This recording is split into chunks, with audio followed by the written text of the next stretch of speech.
சுயராஜ்ய கட்சி உருவானதை பற்றி பார்க்குறோம். அதாவது இந்திய தேசிய காங்கிரஸ் இருக்கு இல்லையா, இது வந்து ஒத்துழையாமை இயக்கம் நடக்குது 1920. இன்னொரு பக்கம் பார்த்தீங்கன்னாக்கா காந்தியை நம்பி போகிறவங்க ஒரு பீப்புள்ஸ் இருக்கிறாங்க, அதுதான் ஒத்துழையாமை இயக்கத்தில் கலந்துக்கிறாங்க. இன்னொரு பீப்புள்ஸ் என்ன பண்ணுறாங்க அப்படின்னாக்கா, நாங்கள் வந்து சட்டமன்றத்துக்கு சட்டப்பேரவைக்கு உள்ளே போகிறோம், நாங்கள் சட்டப்பேரவைக்கு தேர்ந்தெடுக்கப்பட்டு உள்ளே போய் ஆங்கிலேயரை வந்து ஒரு வழி பண்ணுறோம் அப்படின்னு சொல்லி இன்னொரு குரூப் போகுது. அப்போ காங்கிரஸ் வந்து சட்டப்பேரவை இந்த விஷயத்தை வந்து எதுவுமே ஏற்றுக்கலைன்னு இதில் வந்து தெரிஞ்சுக்கிறீங்களா? அவ்வளோதான். அப்போ சட்டப்பேரவைக்குள்ளே போகணுன்னா என்ன பண்ணணும்? கட்சி ஆரம்பிக்கணும். கட்சி ஆரம்பித்து தான் உள்ளே போக முடியும், ஜெயிக்கணும். அதுதான் சுயராஜ்ய கட்சின்னு நம்ம சொல்கிறோம். சரி, இப்போ மாற்றத்தை விரும்புபவர்கள் யார், மாற்றத்தை விரும்பாதவர்கள் யார்? அவ்வளோதான். மாற்றத்தை விரும்புகிறவங்க தான் சட்டப்பேரவைக்குள்ளே நுழையணும்னு சொல்லி விரும்புகிறாங்க. அவங்க தான் மோதிலால் நேரு, சிஆர் தாஸ். இவங்க வந்து சட்டப்பேரவைக்குள்ளே நுழைய விரும்புகிறாங்க. மாற்றத்தை விரும்பாதவங்க எப்பயும் போல் காங்கிரஸ்லேயே காந்தியடிகளை ஃபாலோ பண்ணியும் போய்கிட்டே இருக்கிறாங்க. இவ்வளோ தான்.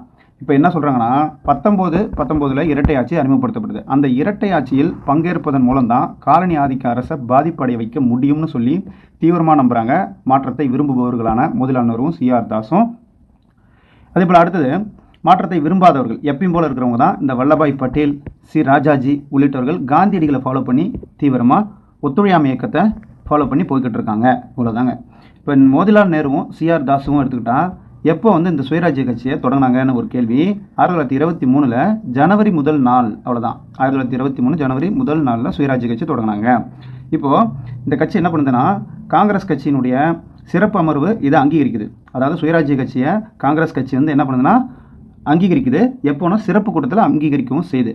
சரி, இப்போ இம்பீரியல் சட்டப்பேரவை, அதாவது ஆங்கிலேய இந்தியாவினுடைய பேரரசு இருக்கு இல்லையா, அந்த சட்டப்பேரவை. இன்னொன்று மாகாணம் இருக்கு இல்லையா, சென்னை மாகாணம், பம்பாய் மாகாணம், கல்கத்தா மாகாணம், இந்த மாகாண சட்டப்பேரவைகளுக்கும் பெரும்பான்மையாக அப்படியே அந்த உறுப்பினர்கள் வந்து தேர்ந்தெடுக்கிறது இந்த சுயராஜ்ய கட்சி. 1925 எடுத்துக்கிட்டால் அந்த சிஆர் தாஸ் அவர் வந்து மறைஞ்சிடுறார். அதுக்கப்புறம் பார்த்தீங்கன்னா இந்த சுயராஜ்ய கட்சியை வந்து வீழ்ச்சி அடையுது அப்படின்னு சொல்லி சொல்கிறாங்க. ஏன்னா மோதிலால் நேருவும் சிஆர் தாஸும் தான் சேர்ந்து தொடங்குறாங்க. அதில் பார்த்தீங்கன்னா சிஆர் தாஸ் வந்து மறைஞ்சிடுறாரு, சுயராஜ்ய கட்சியும் வீழ்ச்சி அடைஞ்சிருதுன்னு சொல்லி சொல்லப்படுது.